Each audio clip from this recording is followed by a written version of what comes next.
Oi pessoal, hoje à noite a gente calça as botas gastas de um soldado do exército de Napoleão Bonaparte. Você acorda em um colchão de palha compartilhado com pulgas, com as costas doendo da marcha de ontem e o ar carregado do cheiro de ambição suada. Bem-vindo à França de 1805, auge do fervor napoleônico, quando todo mundo queria conquistar a Europa ou evitar o alistamento. Então, antes de se acomodar, tire um segundo para curtir o vídeo e se inscrever no canal. Mas só se você realmente curte o que eu faço por aqui. Agora, apague as luzes, relaxe, talvez feche os olhos e vamos juntos deslizar pela história desta noite. Você acorda com um ronco profundo vindo da sua esquerda, tão alto que, por um instante, pensa que os canhões já começaram a disparar. Mas não. É apenas Jacques, o padeiro de Marsella e, agora, seu colega de alojamento e roncador oficial do 3º Regimento de Infantaria de Linha.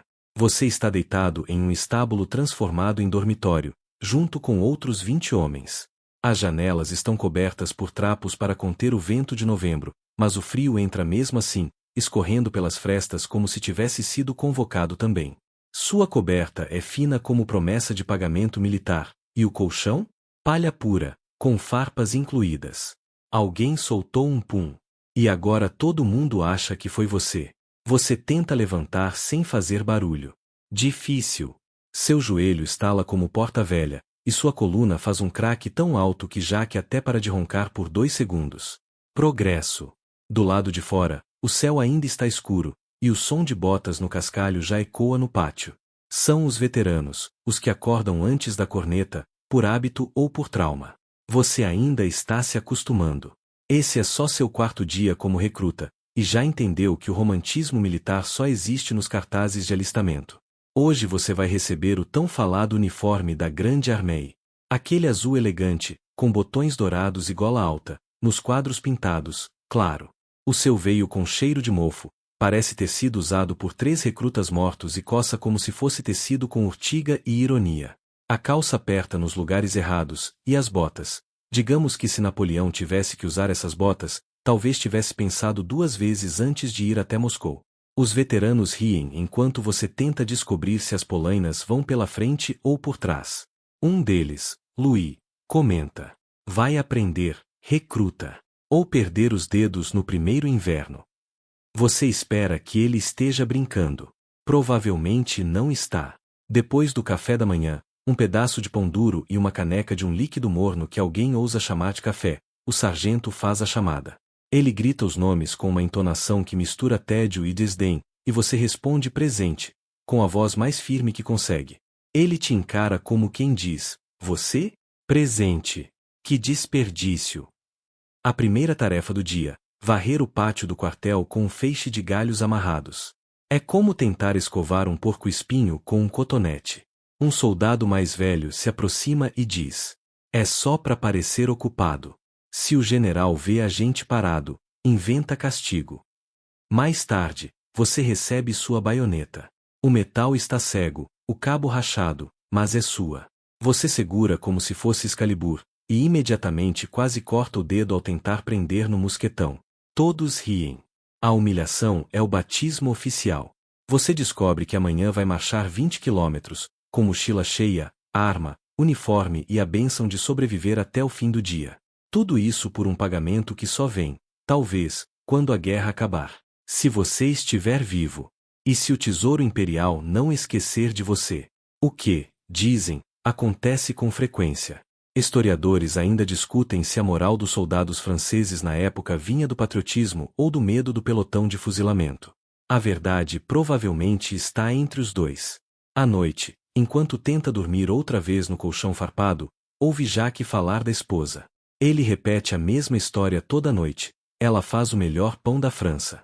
Você não tem certeza se ela existe mesmo, mas finge que acredita. Um rato cruza o alojamento. Ninguém reage.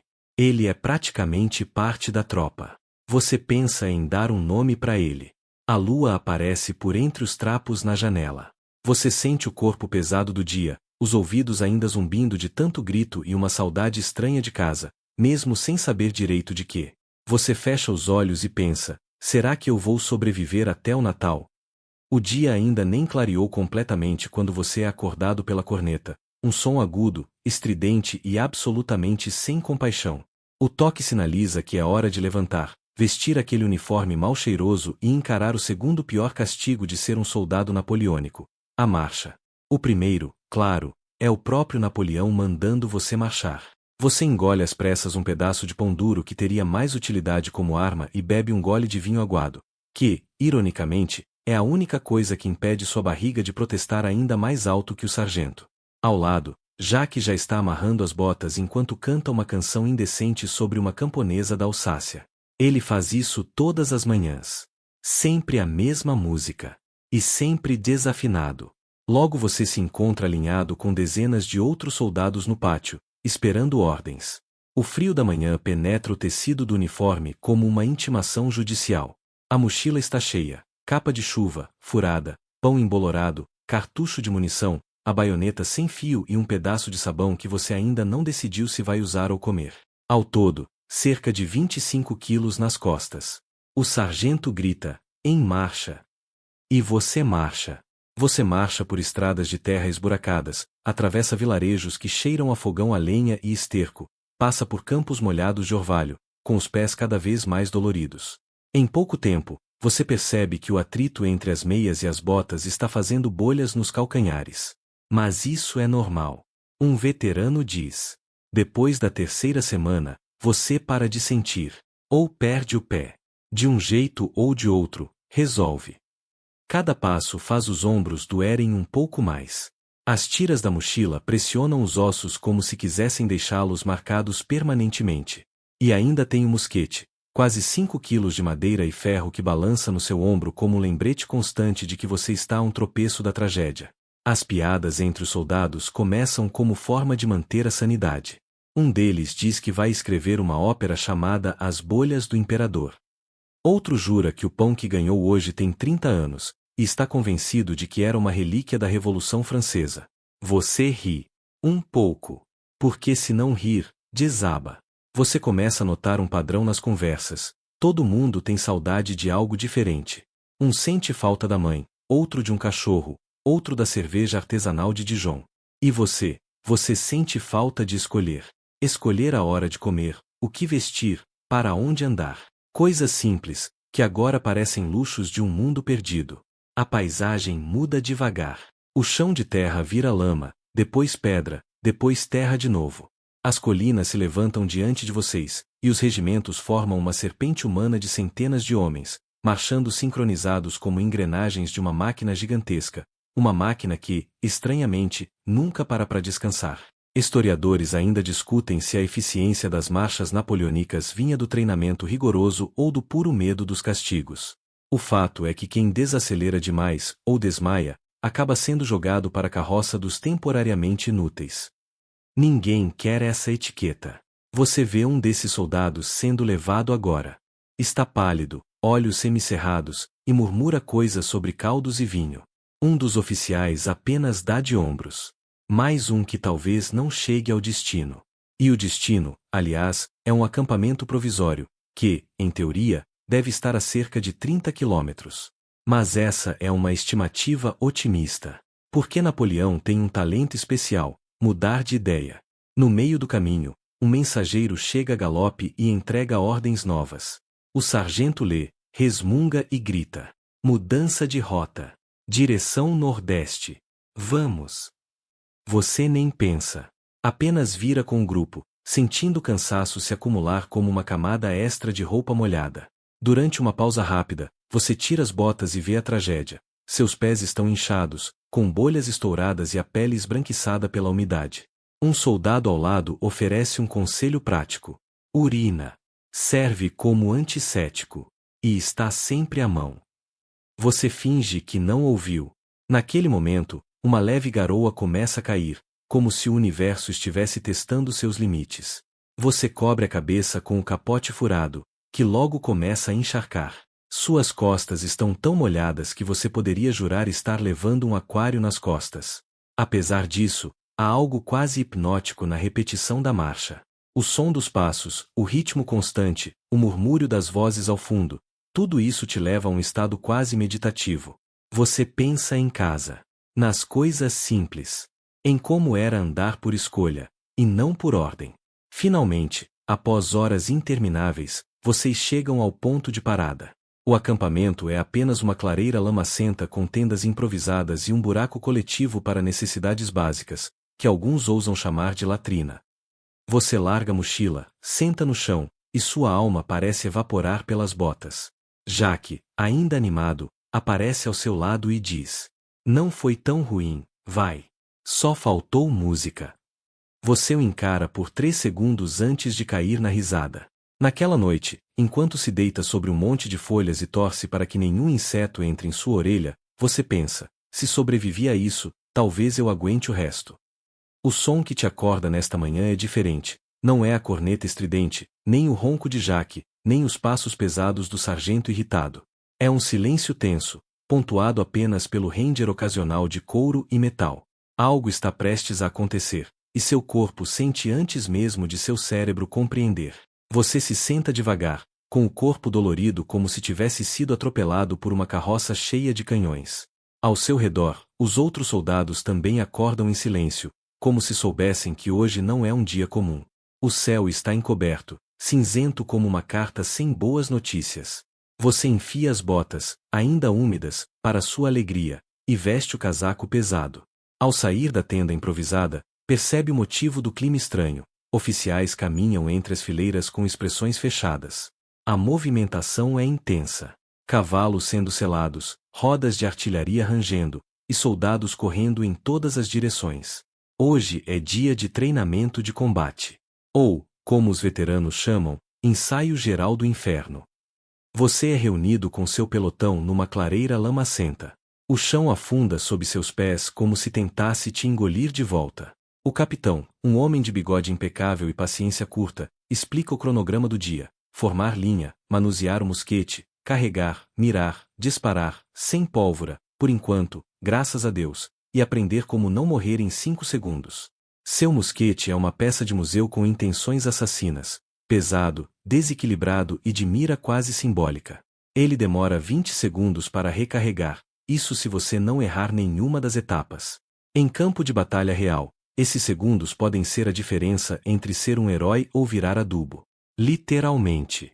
Você treina o movimento repetidamente. Pega o cartucho, rasga com os dentes, despeja a pólvora, insere a bala, usa a vareta, prepara o cão. Parece simples na teoria. Mas na prática, é como montar um móvel sueco com uma mão amarrada e sob pressão mortal. De novo. Grita o sargento. Você obedece, já com os dedos enrijecidos e a boca amarga de tanta pólvora. Os veteranos fazem isso quase por reflexo, com uma rapidez que te humilha. Um deles, Louis, ainda consegue assobiar uma melodia durante o processo. Você não sabe se admira ou odeia ele por isso. Durante uma pausa, um oficial reúne vocês para uma simulação de ataque. A ideia é formar uma linha e avançar em sincronia, disparar sob comando e recuar em ordem. A prática parece elegante quando descrita nos livros. Na realidade, é um balé trôpego e barulhento de gente tropeçando, gritando comandos errados e disparando no momento errado. Você está no meio da linha quando ouve fogo. Mas seu dedo escorrega, e o mosquete dispara 2 segundos depois. Tarde demais para acertar qualquer coisa. Rápido demais para não chamar atenção. O capitão olha diretamente para você. Seus olhos dizem tudo. Mais um erro desses e você vai cavar trincheira até 1810. Historiadores ainda discutem se a eficácia do exército napoleônico vinha do gênio estratégico do imperador ou da exaustiva repetição dessas práticas. É provável que fosse uma mistura de ambos, mais uma pitada de medo de morrer desnecessariamente. Entre os gritos dos oficiais e os soluços do mosquete, você começa a entender como o exército funciona. Cada homem é uma engrenagem substituível. Você não é você, é um número, uma fileira, um ponto na estatística. Mas, ironicamente, isso traz certo conforto. Se ninguém espera que você seja excepcional, então sobreviver já é uma vitória. Durante o intervalo para o almoço, você se senta ao lado de Jaque e observa os outros. Um soldado está escrevendo uma carta para casa, usando carvão e um pedaço de pano. Outro limpa obsessivamente a baioneta, como se aquilo fosse afastar a realidade. Um terceiro apenas dorme, a cabeça apoiada num saco de farinha. A comida é a mesma de sempre, sopa rala, pão duro, e uma maçã que, milagrosamente, ainda parece comestível. Jaque divide a dele com você, e você jura que, naquele momento, a amizade de vocês se solidifica. Um pacto informal selado com fibras e acidez. À tarde, o treinamento recomeça com prática de recuo e formação em quadrado, aquela famosa formação anti-cavalaria. A ideia é simples: quando cavalos avançam, vocês se agrupam como um porco-espinho humano, baionetas apontadas para fora. Na teoria, eficaz. Na prática, exige uma precisão que seu grupo claramente ainda não tem. No fim da tarde, seus braços estão moles, os ouvidos unindo e o mosquete parece ter dobrado de peso. O céu começa a escurecer, mas o treinamento só termina quando o capitão decide que todos estão, pelo menos, razoavelmente menos propensos a morrer instantaneamente. De volta ao acampamento, você tenta limpar seu equipamento com um pedaço de tecido imundo e um pouco de água da cantina. Um veterano olha e comenta: não adianta muito. No campo de batalha, tudo vai ficar coberto de sangue ou barro em 5 minutos. Você sorri educadamente e finge que não ouviu a palavra sangue. À noite, você deita exausto. Mesmo assim, o sono demora a vir. O som da simulação ecoa nos seus ouvidos. O cheiro da pólvora ainda gruda nas mãos. E a ideia de um combate real começa a tomar forma. Você fecha os olhos e pensa: se esse foi só o treino, como será o verdadeiro espetáculo? Você acorda com o cheiro forte da fumaça e o burburinho distante das tropas já em movimento. Hoje é dia de batalha, ou melhor, uma campanha real em terreno desconhecido. Não é mais treino, não é mais simulação. É hora de enfrentar o que Napoleão chamou de a arte da guerra. A manhã está fria, e o orvalho cobre as folhas ao seu redor, fazendo o chão parecer um tapete brilhante. A sensação estranha de excitação misturada ao medo te invade, enquanto você ajusta o mosquete e tenta, inutilmente, eliminar o frio dos dedos. Você se junta à formação, agora com centenas de homens, cada um com seus pensamentos e histórias, mas todos com a mesma missão: sobreviver e vencer. Antes da marcha, um oficial caminha entre os soldados, distribuindo instruções com a precisão de um maestro, mas com o tom de alguém que sabe que qualquer erro pode ser fatal. Você tenta prestar atenção, mas sua mente está mais ocupada em não tropeçar e em lembrar de respirar fundo para controlar o nervosismo.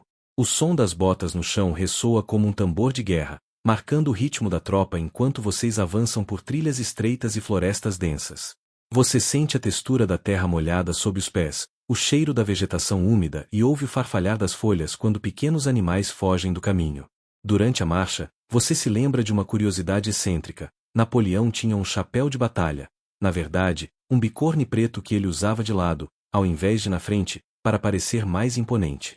Dizem que ele gostava de ser reconhecido à distância, como um rockstar da guerra. Você tenta imaginar o imperador como um desses astros modernos, com flashes de câmeras e gritos de fãs. Logo, a tensão aumenta. Vocês chegam à área onde o confronto deve ocorrer. O barulho das tropas inimigas se mistura ao som de cavalos e ao estalo dos galhos quebrando sob o peso das máquinas de guerra. Você sente o coração acelerar, e a adrenalina começa a tomar conta. Seu comandante ordena que a formação se espalhe e que as fileiras se preparem para o combate. O sol, que até então estava escondido, começa a se erguer no horizonte, iluminando rostos cansados, cheios de suor e esperança. Historiadores ainda discutem se o moral dos soldados napoleônicos vinha do carisma do líder ou da disciplina imposta pelas campanhas constantes. Talvez fosse a combinação dos dois, com uma pitada daquele humor sarcástico que você já começa a entender. Você ergue o mosquete, sente o peso familiar, e escuta o comando para avançar. As primeiras rajadas de tiros cortam o ar, enquanto o chão treme com o som das cargas de cavalaria. Você se abaixa, troca tiros, e tenta lembrar de tudo o que aprendeu no treinamento. A confusão é total. Gritos se misturam a ordens, tiros e gritos de dor. Você vê amigos caindo, mas não tem tempo para pensar, apenas para agir. No meio do caos, uma explosão perto de você levanta uma nuvem de poeira e fragmentos. Você fecha os olhos, sente o impacto do chão, e, por um momento, o mundo fica em silêncio. Quando abre os olhos, está cercado por fumaça e vozes distantes. Seu corpo dói, mas você está vivo. Você se levanta com esforço, ajeita o capacete torto, e percebe que o campo de batalha é um lugar onde cada segundo é uma eternidade. A luta continua, e você percebe que, apesar do medo e do caos, há uma estranha beleza naquele momento. Uma dança cruel e precisa entre vida e morte, coragem e instinto. Você pensa, se eu sobreviver a isso, terei histórias que ninguém mais terá. Você mal tem tempo para processar o que aconteceu na batalha quando chega a ordem para seguir em marcha rumo ao próximo destino. A guerra não é feita de momentos grandiosos e épicos o tempo todo, mas de longas jornadas, marchas cansativas e noites geladas sob o céu aberto. Você rapidamente aprende que a maior parte do seu tempo como soldado de Napoleão é passada andando, muito, muito andando. Enquanto caminha, o barulho dos seus passos misturado ao rangido das rodas de artilharia cria uma trilha sonora constante e monótona. O chão está irregular, cheio de pedras e lama, que grudam nas suas botas como chiclete velho. O friozinho que você achava que ia acabar com o fim da batalha continua firme, cortando a pele exposta como uma lâmina fina. Você tenta imaginar como seria hoje uma dessas marchas. Talvez fosse como aquelas longas caminhadas intermináveis que você faz num festival de música, só que sem comida boa, sem banheiro e com um mosquete de 5 quilos pendurado no ombro. Ah, e claro, com a ameaça constante de um inimigo que não está a quilômetros de distância, mas bem ali, pronto para atacar. Você conversa com Jacques sobre o cansaço e a dor, enquanto ele mastiga um pedaço duro de pão e tenta manter o ânimo. Ele conta uma história bizarra sobre um soldado que conseguiu engolir uma mosca durante uma dessas marchas, e que isso teria lhe dado sorte, ou talvez só uma gastrite daquelas. Vocês riem, mas a risada é rápida, quase um alívio momentâneo diante do desconforto. Enquanto isso, ao redor, você vê homens tentando improvisar suas academias de musculação com sacos de areia e troncos de árvores, para manter a força. Afinal, diz o capitão, quem não aguenta a marcha, não aguenta a guerra. A disciplina é rigorosa, mas o humor ainda encontra seu espaço, mesmo que seja numa piada sarcástica sobre o cheiro do ralo do acampamento. Historiadores ainda discutem se a fama do exército de Napoleão vinha do treinamento físico extremo ou do fervor patriótico inflamado pelo líder. Provavelmente, era uma combinação dos dois, mais o medo de ser deixado para trás. Você sente a garganta seca, mas não há tempo para grandes pausas. A comida é racionada, e as fontes de água nem sempre confiáveis. Você aprende a beber com cuidado, evitando toda e qualquer coisa que pareça suspeita, mesmo que isso signifique passar sede. Quando a noite chega, você monta sua tenda minúscula, aquela que mais parece um saco de batatas virado de cabeça para baixo, e se aconchega na cama improvisada. O céu está cheio de estrelas, algumas tão brilhantes que você quase esquece onde está. Você fecha os olhos e tenta relaxar, embora a mente esteja longe, imaginando o que virá pela frente. Uma coisa fica clara: essa vida de soldado não é para qualquer um. E, mesmo assim, aqui está você, sobrevivendo um passo de cada vez. Ao amanhecer, você se levanta com os músculos doloridos, o corpo pesado e uma sensação estranha de propósito misturada ao medo. As ordens são claras. A próxima missão exige que vocês cruzem um rio, não um riacho qualquer, mas uma correnteza que já causou a morte de mais de um soldado desavisado. Você observa o rio se estender à sua frente, largo e agitado, a água turva correndo rápido entre as pedras. Um oficial explica que vocês terão que atravessar em formação, carregando armas e suprimentos, prontos para o que vier do outro lado. Nada de molhar o mosquete, claro, porque, como você aprendeu, pólvora molhada não dispara, e isso aqui não é um teste de paciência. O frio da água faz seus pés formigarem enquanto você entra na corrente. A sensação é gelada, cortante, como se 1000 agulhas invisíveis picotassem sua pele.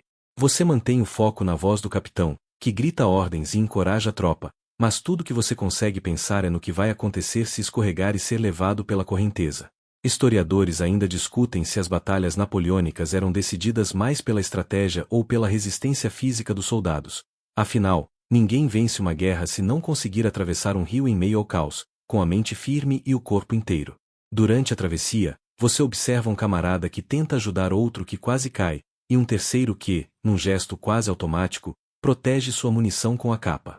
Você sente um calor inesperado no peito, aquele tipo de ligação silenciosa que só quem vive a guerra conhece. Do outro lado, a terra firme parece um oásis depois da corrente fria. Você sacode a água do casaco e tenta se recompor, mas o tempo é curto.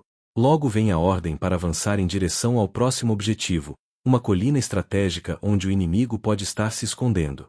Subir aquela colina com o peso do equipamento é uma tarefa quase hercúlea. Seus pulmões queimam, as pernas tremem, e o suor escorre, misturando-se com a sujeira do rosto. Mas você continua, porque parar não é uma opção. Chegando ao topo, você percebe que o inimigo já está esperando. O silêncio antes da tempestade é tão pesado que você quase pode ouvir o bater do seu próprio coração. O olhar de cada soldado ao seu redor é uma mistura de determinação e medo, e você sabe que daqui para frente, a coisa vai ser séria. Você se prepara para o que pode ser a luta mais difícil até agora. O cheiro de pólvora, o calor da adrenalina e o som distante dos primeiros disparos criam uma atmosfera quase surreal. Você está lá, no meio de tudo, parte de algo maior que você mesmo. Antes que possa pensar mais, ouve o comando: preparar, apontar, fogo. A fumaça começa a subir no ar enquanto as primeiras balas cortam o campo. Você sente o cheiro acre da pólvora queimando, uma mistura que jamais vai esquecer. É quase como aquele cheiro de fogueira em dia de festa, só que muito mais tenso. O barulho dos disparos ecoa, um som que a princípio assusta, mas que com o tempo você aprende a reconhecer como um estranho ritmo de batalha. Você se abaixa, apoia o mosquete no chão e atira. A mira não é fácil, e você percebe que os tiros certeiros são raros, a maioria parece mais um jogo de sorte e resistência. À sua frente, soldados inimigos tentam avançar, mas a sua linha se mantém firme. O calor do sol bate no seu rosto enquanto o suor escorre, misturado à poeira e à tensão.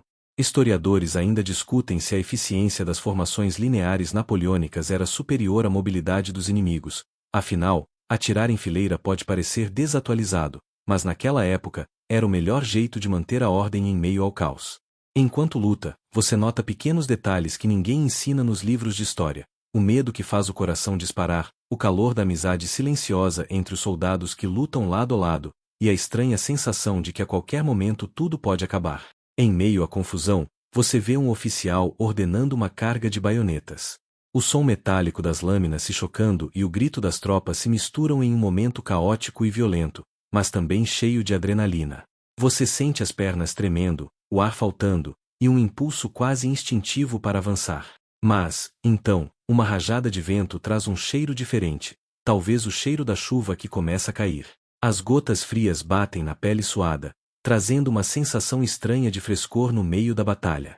A chuva começa a se intensificar, misturando lama ao sangue e criando um cenário que parece mais uma pintura dramática do que a realidade cruel que é. Você lembra de uma curiosidade excêntrica. Em algumas batalhas, soldados usavam máscaras feitas de tecido para proteger o rosto da lama e do pó, um precursor curioso das máscaras que agora todo mundo conhece. Imagine só ter que lutar com um pano amarrado na cara e ainda tentar atirar direito. À medida que a chuva cai, os soldados começam a escorregar, e as formações se desfazem. A confusão aumenta, e você precisa focar para não perder o controle e, principalmente, não ser derrubado. Você percebe que, apesar de todo o treinamento, a guerra é imprevisível e cheia de momentos que só se vive para entender. Você luta não só contra o inimigo, mas contra o próprio corpo cansado, o clima adverso e a sorte incerta. Quando a batalha finalmente começa a diminuir, você se sente exausto, ensopado e sujo, mas ainda de pé. Olha ao redor e vê os rostos cansados dos seus companheiros, alguns aliviados, outros ainda em choque. E, enquanto a chuva continua a cair, você sabe que essa é só mais uma das muitas batalhas que virão. Mas também sabe que, enquanto estiver vivo, vai continuar lutando. A batalha terminou, e o silêncio que se segue é estranho, um silêncio pesado, cheio de ecos do que aconteceu ali minutos atrás. Você se senta no chão lamacento, tentando recuperar o fôlego e sentir as pernas que parecem feitas de gelatina. O cheiro de pólvora ainda paira no ar, misturado à terra molhada e ao suor dos homens. Os oficiais começam a contar os mortos e feridos, e você percebe que a guerra não é feita só de glória e vitórias, mas também de perdas silenciosas que ninguém fala alto. Você tenta pensar em algo positivo, talvez aquele treinamento que te salvou na última troca de tiros, ou o companheiro que te puxou para trás no momento certo. Você lembra que, em campanhas napoleônicas, a comunicação entre as unidades era feita por mensageiros a cavalo, que enfrentavam perigos iguais ou piores que os soldados comuns. Imagine ter que atravessar um campo minado a cavalo para entregar uma mensagem importante, sem GPS, sem rádio, só com a sorte e a coragem. Enquanto o acampamento começa a se reorganizar, você ajuda a cuidar dos feridos, tentando fazer o melhor com o que tem: um pouco de água, alguns remédios simples, e muita conversa para manter a moral. Você descobre que, na guerra, a ajuda não é só física, mas também emocional. Um sorriso, uma palavra amiga, podem significar a diferença entre desistir e seguir em frente. Historiadores ainda discutem se o cuidado com os feridos influenciava o moral das tropas mais do que as vitórias em campo. Talvez fosse isso mesmo, afinal, quem quer lutar se sabe que será abandonado. A noite cai, e o acampamento é iluminado por pequenas fogueiras. Você se senta perto de uma delas, o calor confortável contrastando com o frio da noite. O céu está limpo, e as estrelas parecem brilhar mais forte depois de um dia tão intenso. Você tenta lembrar das histórias que ouviu sobre Napoleão. Dizem que ele dormia poucas horas por noite, sempre pensando nas próximas estratégias, quase como um CEO moderno que nunca desliga o celular. Imaginar o imperador tão distante, liderando milhares de homens que nem conhece, te faz pensar na complexidade de tudo aquilo. Enquanto fecha os olhos, você sente o cansaço profundo tomando conta do corpo e da mente. É uma sensação estranha, porque apesar do medo e da dor, há também uma paz momentânea, como se o mundo pudesse esperar mais um pouco. Você se aconchega no seu saco de dormir improvisado, tenta controlar a respiração e permite que o sono venha. Afinal, amanhã é outro dia, e a guerra não para. Você acorda com o som distante de tambores e cornetas. A rotina de um acampamento napoleônico nunca dorme realmente. O dia começa cedo, antes mesmo do sol aparecer no horizonte. Você sente o frio da manhã penetrando pelos ossos, um lembrete cruel de que, mesmo fora do campo de batalha, o desconforto está sempre presente. Enquanto se veste, observa os outros soldados fazendo o mesmo, com movimentos lentos e mecânicos, quase como se estivessem todos sonâmbulos. Você pega seu mosquete e sente o peso familiar do equipamento, que mais parece uma extensão do seu corpo agora. Hoje, há notícias de uma nova ordem: marchar para um local desconhecido, sem saber o que esperar. Essa incerteza é quase tão desgastante quanto o cansaço físico. Você tenta imaginar o que virá pela frente: uma emboscada? Um descanso? Ou talvez mais uma longa jornada sem sentido aparente. Historiadores ainda discutem se a habilidade de Napoleão de manter suas tropas em constante movimento era uma estratégia brilhante ou uma maneira cruel de desgastar os homens. De qualquer forma, você sente na pele o resultado dessa escolha. Durante a caminhada, você passa por vilarejos destruídos, casas queimadas e campos abandonados. O contraste entre a vida que era e o que sobrou te faz refletir sobre o custo real da guerra. Crianças que deveriam estar brincando estão observando em silêncio, olhos cheios de medo e desconfiança. Você tenta se distrair contando piadas com os camaradas, uma delas sobre um oficial que insistia em usar um chapéu tão grande que parecia uma barraca de circo. Risadas rápidas, que duram apenas segundos antes do peso da realidade voltar. No acampamento, a rotina se repete: alimentação racionada, inspeção das armas, manutenção das tendas e preparação para o próximo movimento. Você aprende que, para sobreviver, é preciso disciplina e um pouco de sorte, muitas vezes, mais sorte do que outra coisa. Você conversa com um médico do exército, que conta que a maioria das mortes nas campanhas napoleônicas não eram por combate direto, mas por doenças e infecções. A falta de saneamento, o contato próximo e as condições precárias faziam do exército um ambiente propício para epidemias. À medida que o sol sobe, você sente o calor aumentar, misturando-se ao cansaço que parece não ter fim. Você se pergunta quantas dessas jornadas ainda vai aguentar, e se algum dia terá a chance de voltar para casa, para algo que pareça normal de novo. Mas, por ora, você segue em frente, passo a passo, vivendo um dia após o outro nessa aventura que é estar no exército de Napoleão. Ao cair da tarde, o acampamento começa a ganhar vida de uma forma diferente. O sol já está baixo, pintando o céu com tons de laranja e rosa, e você sente aquela mistura de alívio e tensão que acompanha o fim de mais um dia. Afinal, você ainda está vivo, o que, considerando as estatísticas da época, já é uma grande vitória. Você observa os soldados preparando o jantar, que geralmente é uma mistura modesta de pão, queijo duro e, quando sorte bate a porta, um pouco de carne salgada. Não espere um banquete, mas algo que mantenha o estômago minimamente satisfeito. Lembra daquela piada sobre o cozinheiro que confundiu pimenta com açúcar? Pois é, isso não ajudava no humor de ninguém. Enquanto come, Você escuta conversas sobre o que aconteceu na batalha anterior, sobre planos para o próximo movimento e até fofocas que se espalham como fogo no acampamento, incluindo aquela história absurda sobre um soldado que tentou domar um cavalo selvagem com um chicote feito de ramos de árvore. Você ri sozinho, pensando como a mente humana precisa de distrações até nas piores horas. Historiadores ainda discutem se a camaradagem entre os soldados era mais forte do que o medo da guerra, provavelmente um pouco dos dois, porque ninguém quer estar sozinho quando tudo está desabando. Mais tarde, o oficial comanda um treinamento de tiro, que parece uma repetição do que você já conhece, mas que ainda assim é vital para manter a disciplina e a eficiência. Você percebe que mesmo os detalhes mais simples, como aprender a limpar e cuidar da arma, podem fazer a diferença entre a vida e a morte. Enquanto o céu escurece, você observa as estrelas surgirem uma a uma, e a sensação de estar numa pequena parte de um mundo vasto e confuso toma conta. Você lembra de que, mesmo naquela época, o céu noturno era um dos poucos elementos imutáveis, uma constante no meio da loucura. Você se deita para descansar, com os sons do acampamento ao redor, vozes baixas, o crepitar das fogueiras, e o ocasional relincho de cavalos inquietos. A mente começa a desacelerar, o corpo agradece, e você se permite um momento de paz antes que o ciclo se reinicie. Você acorda no meio da madrugada com um frio cortante que atravessa até a alma. O vento sopra entre as tendas, fazendo-as balançar como se quisessem fugir da realidade. Você veste o casaco pesado, tentando se proteger, e percebe como o conforto da sua cama parece agora algo de outro mundo, quase uma memória distante que você mal consegue alcançar.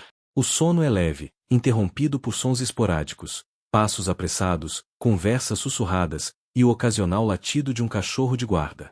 Você sabe que, mesmo à noite, a guerra não para. A vigilância é constante e necessária, porque o inimigo pode atacar a qualquer momento. Historiadores ainda discutem se as patrulhas noturnas eram eficazes para evitar surpresas ou se apenas aumentavam o cansaço e o estresse dos soldados. Você, no entanto, não tem muito tempo para debates. A adrenalina mantém você alerta, mesmo quando o corpo pede descanso. Enquanto observa o céu escuro, você pensa na família que deixou para trás, talvez alguém que está acordando agora, tomando um café, alheio a tudo que você está vivendo. Esse pensamento traz uma mistura de tristeza e motivação para continuar. Você se levanta para uma ronda rápida, caminhando entre as tendas e checando os colegas. As expressões cansadas e os olhos meio fechados confirmam o quanto todos estão exaustos, mas ninguém se permite mostrar fraqueza. Durante a ronda, um soldado conta uma história que ouviu sobre Napoleão dormindo poucas horas, sempre planejando os próximos passos, quase como um executivo moderno obcecado por produtividade. Isso arranca um sorriso meio cansado seu, imaginar que o homem por trás da guerra também era humano e cansado. Quando você volta para sua tenda, o vento diminui e o silêncio volta a reinar. Você se deita, tentando desligar a mente, mas sabe que o descanso verdadeiro só virá depois que tudo isso acabar. O sol nasce tímido, lançando uma luz dourada sobre o acampamento ainda silencioso. Você se espreguiça, sentindo o corpo rígido das horas de sono inquieto.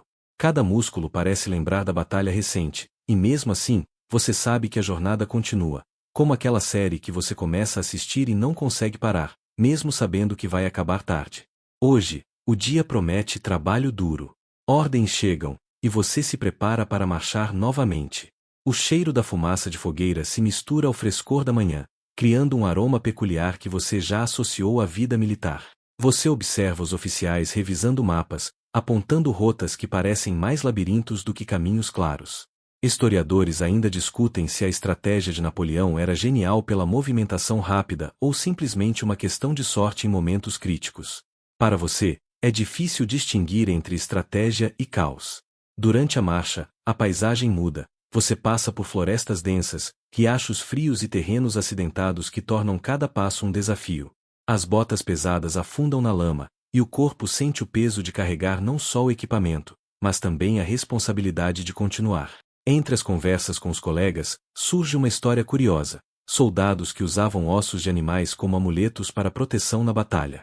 Pode parecer superstição, mas na guerra, qualquer coisa que dê esperança é bem-vinda.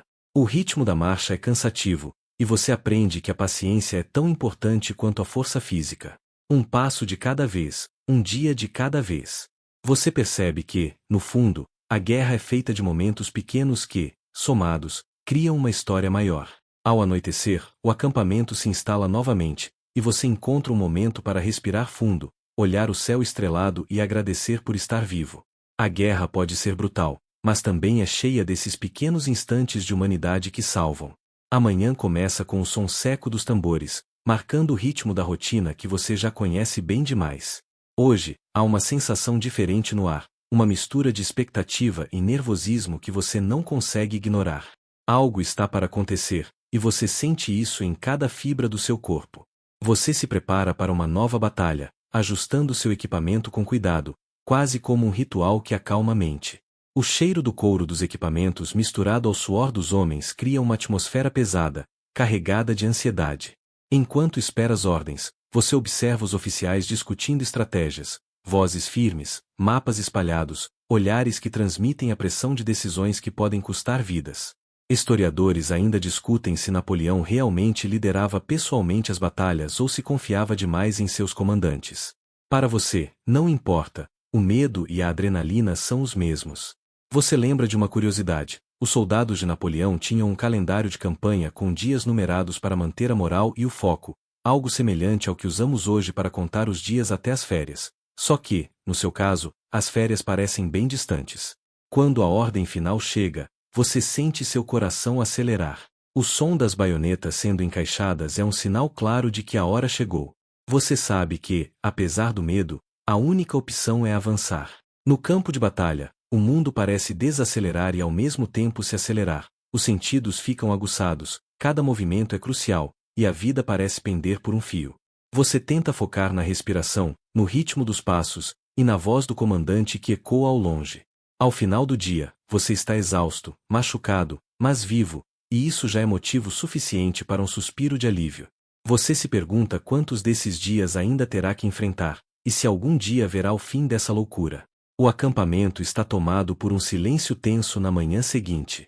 Você sente o peso da fadiga acumulada nos ombros e nas pernas, como se cada passo custasse mais do que o anterior. O café da manhã é simples, mas você come como se fosse o melhor banquete do mundo. Afinal, cada calorias contam quando se está no meio de uma guerra. Os oficiais anunciam que a próxima missão será uma longa marcha até um território inimigo desconhecido.